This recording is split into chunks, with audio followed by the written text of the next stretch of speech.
First of all, I believe learning from the best is always a good idea. Nevertheless, you are more than right.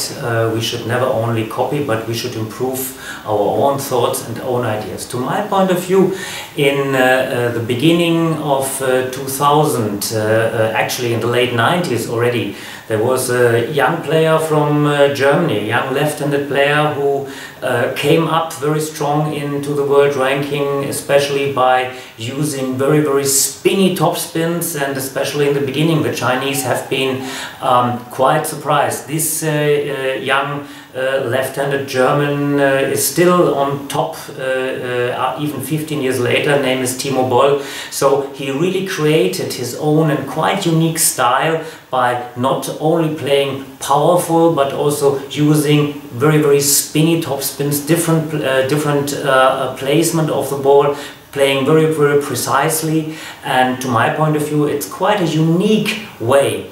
Then again, on the other hand, we have one player, to my point of view, like Michael Mays, who was able at his best. Everybody, I think, still remembers 2005, where he was lobbing against some top Chinese players like Wang Hao or Hao Shuai, and he found very creative way. At the end, he was able to finish in a semi-final of the World Championships. And nowadays we have one Dmitry Ovtcharov with his quite unique backhand service and a strong, very powerful backhand, who has also, to my point of view, created his own unique style. The main difference, to my point of view, is that the Chinese, due to their manpower that enables them the possibility of producing more and more players, of producing and trying out different techniques, and even some of these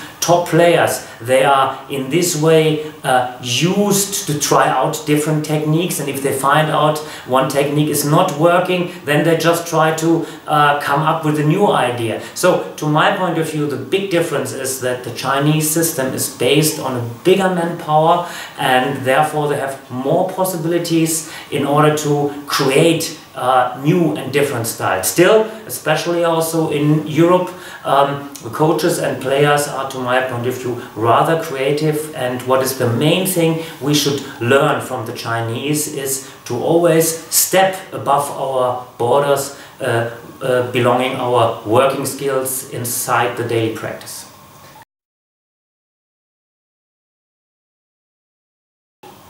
Well, I think meanwhile the Chinese improved a lot in the general techniques. In the late 80s and beginning of the 90s, they have been very advanced in technical way, but not that advanced in tactical way, in a way. And they have been, for example, by the Swedish generation led by Jan-Ove Waldner and Jürgen Persson, more and more surprised.